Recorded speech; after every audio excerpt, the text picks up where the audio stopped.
मित्रों, क्या हो अगर मैं आपसे कहूं कि इस दुनिया में एक ऐसा व्यक्ति था जिसके पास में ऐसी साइकिक एबिलिटी थी, ऐसी अलौकिक शक्ति जिससे वो दुनिया में किसी भी व्यक्ति को कंट्रोल कर सकता था, उसके दिमाग को कंट्रोल कर सकता था। और ये व्यक्ति इतना पॉपुलर हुआ कि उस सदी के जो ब्रिलियंट माइंड थे, सबसे तेज दिमाग जो थे, अल्बर्ट आइंस्टीन और सिगमंड फ्रायड, ये दोनों भी ब्रिलियंट माइंड उस व्यक्ति से प्रभावित थे, उसकी एबिलिटी से प्रभावित थे, जिसके चलते दोनों अल्बर्ट आइंस्टीन और सिगमंड एक बार इस व्यक्ति से मिले, इसकी साइकिक एबिलिटी को टेस्ट करने के लिए मिले। और जब इन दोनों व्यक्ति ने उस व्यक्ति की साइकिक एबिलिटी को टेस्ट किया तो ये दोनों भी हैरान रह गए। इस व्यक्ति का नाम था वोल्फ मेसिंग। ये व्यक्ति एक ज्यूस फैमिली में पोलैंड में पैदा हुआ। इनके पिता इन्हें धर्म गुरु बनाना चाहते थे, एक आध्यात्मिक पोस्ट दिलाना चाहते थे, जिसमें इनका बिल्कुल भी इंटरेस्ट नहीं था। लेकिन इनके पिता ने जैसे तैसे एडमिशन करा दिया जहाँ पर ये आध्यात्मिक शिक्षा ले सकें। तो एक दिन ये वहाँ से भाग जाते हैं और पहुँचते हैं रेलवे स्टेशन। जेब में टिकट लेने के लिए पैसे भी नहीं थे, तो ये बिना टिकट ही ट्रेन में चढ़ गए और ट्रेन की सीट के नीचे छुपकर लेट गए। जब टीसी ट्रेन में चढ़ा टिकट चेक करने के लिए, तो ये अंदर ही अंदर प्रार्थना कर रहे थे कि टीसी मुझे ना देखे, बस मैं किसी तरह से बच जाऊं। लेकिन टीसी की नजर इन पर पड़ गई और टीसी ने इनसे कहा,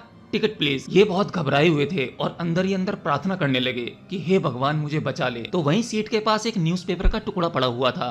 इन्होंने वो टुकड़ा उठाया और अपने मन में एक गहरी धारणा बनाई कि ये जो न्यूज़पेपर का टुकड़ा जो है ये मैं टीसी को दूंगा और टीसी इसे टिकट ही समझ ले। वोल्फ मेसिंग ने धारणा बड़ी गहरी बनाई थी। टीसी ने वो न्यूज़पेपर का टुकड़ा देखा और उसे पंच कर दिया और वापस उसे दे दिया और कहा, जब तुम्हारे पास में टिकट थी तो तुम सीट के नीचे क्या कर रहे थे। यहाँ से वोल्फ मेसिंग को अपनी शक्ति पर भरोसा हुआ और वहाँ से निकलने के बाद ये काम की तलाश में लग गए। इन्हें एक सर्कस में काम मिला।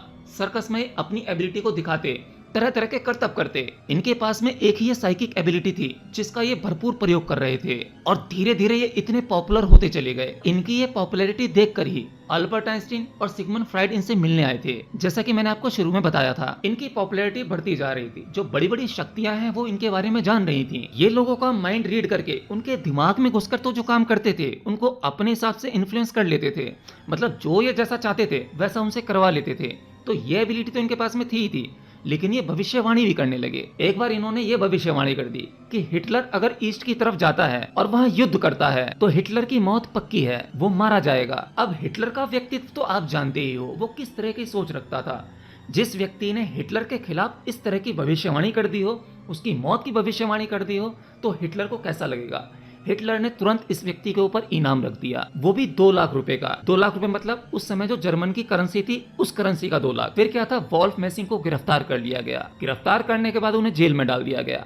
अब वोल्फ मेसिंग कोई सामान्य व्यक्ति तो थे नहीं, तो इन्होंने वहां पर भी अपनी साइकिक एबिलिटी का इस्तेमाल करके जेल से बाहर आ गए।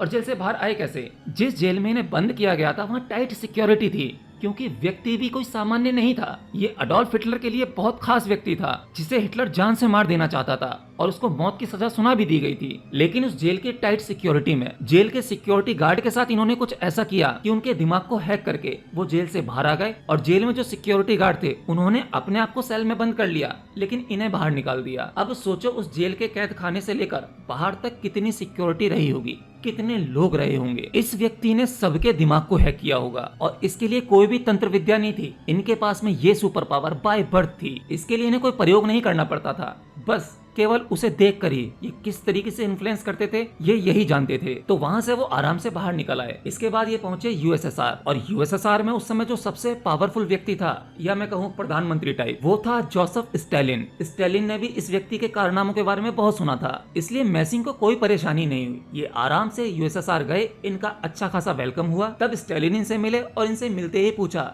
कि बताओ तुम क्या कर सकते हो, तुम्हारे अंदर ऐसी क्या खास बात है, ऐसी कौन सी काबिलियत है, तुम मुझे कुछ करके दिखाओ। तो स्टालिन ने कहा, चलो ठीक है, मैं तुम्हें एक टास्क देता हूँ, अगर ये टास्क तुमने कर दिया तो मैं समझूंगा कि हाँ तुम्हारे पास वाकई कुछ अद्भुत शक्ति है। स्टालिन ने कहा, कर बैंक जाओ और बैंक से 1 लाख रूबल निकाल के लेकर आओ। तुम्हें किसी प्रकार की कोई जबरदस्ती नहीं करनी, कुछ नहीं करना, मैं देखना चाहता हूँ कि ये तुम कैसे करोगे। स्टालिन ने उन पर नजर रखने के लिए 2 सिक्योरिटी गार्ड भी भेजे। तो मेसिंग बैंक में एंटर करते हैं, काउंटर के पास जाते हैं, कैशियर को वो ब्लैंक पेपर देते हैं। कैशियर उस ब्लैंक पेपर को देखता है और उन्हें 1 लाख रूबल निकाल कर दे देता है। ये सारी घटना उनके साथ जो सिक्योरिटी गार्ड थे, जो स्टालिन ने भेजे थे, वो सब देख रहे थे कि किस प्रकार से मेसिंग ने उन्हें खाली पेपर का एक टुकड़ा दिया और उस कैशियर ने उन्हें 1 लाख रुपए दिए।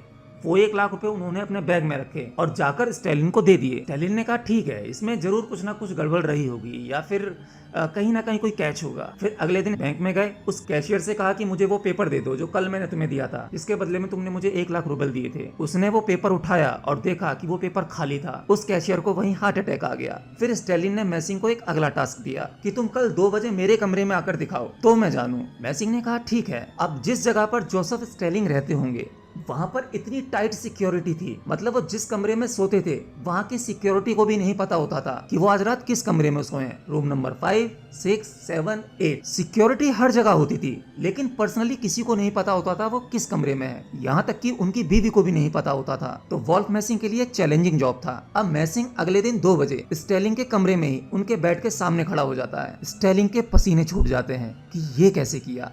स्टेलिंग ने पूछा कि तुमने कैसे किया? तो मैसिंग ने कहा मुझे नहीं पता, आपकी सिक्योरिटी ने मुझे रोका तो था। मैंने बस उनसे ये कहा कि मैं commissioner general of state security head हूँ। ये एक वो पद था जिसे कोई नहीं रोक सकता था। स्टेट सिक्योरिटी का जो हेड होगा वो डायरेक्ट उनसे मिल सकता था और इतनी टाइट सिक्योरिटी की भीड़ ने उन्हें आराम से अंदर जाने दिया। अब जोसेफ स्टेलिन उनके ये कारनामे देखकर काफी सरप्राइज था, जिसकी वजह से वॉल्फ मैसिंग इनके काफी करीब रहने लगा। लेकिन अब जोसेफ स्टेलिन को इनसे डर लगने लगा था कि जो व्यक्ति किसी का दिमाग पढ़ सकता हो, दिमाग पढ़ ही ना सकता हो बल्कि उस दिमाग में जो कुछ डालना चाहे वो डालकर उससे वो सब कुछ करवा सकता हो, ये व्यक्ति मेरे भी सारे विचार पढ़ सकता है। तो ऐसे व्यक्ति से डर लगना स्वाभाविक है, जिसकी वजह से बाद में जोसेफ स्टेलिन ने वॉल्फ मैसिंग से दूरी बनाना शुरू कर दिया। देखिए, मैसिंग के पास में ऐसी साइकिक एबिलिटी थी जिससे वो किसी भी व्यक्ति के दिमाग में घुस के उसके दिमाग को एक प्रकार से हैंग करके या इसे मैं ऐसे समझा सकता हूँ कि यहाँ पर व्यक्ति तो 2 हैं, एक तो वो खुद मैसिंग, दूसरा वो जिसके दिमाग में ये घुसते थे। यहाँ पर शरीर 2 होते थे, लेकिन जब वो उसके दिमाग में घुसते थे या उनसे जो चाहे वो करवा लेते थे तो वहां पर दिमाग एक ही हो जाता था। यानी जो मैसिंग का ब्रेन है, सामने वाले व्यक्ति जिसको वो हैक कर रहे हैं उसका ब्रेन मैसिंग के ब्रेन से अलाइन हो जाता था, वो एक ही हो जाता था। यहाँ शरीर 2 होते थे पर दिमाग एक होता था। अब जो मैसिंग सोचते थे वो व्यक्ति बिल्कुल वैसा ही फील करता था और वैसा ही करता था। यानी उसकी कोई अपनी फ्री विल, अपनी कोई सोच नहीं होती थी, अपना कोई भी व्यक्तित्व नहीं होता था। अब सोचो ये साइकिक एबिलिटी कितनी खतरनाक है, जिसके जरिए फ्यूचर को भी प्रिडिक्ट किया जा सकता है। तो हम अपने दिमाग को जितना सोचते हैं, उसकी एबिलिटी को जितना आंकते हैं, ये उतना ही नहीं है। ये भौतिक चीजों के बाहर भी जा सकता है।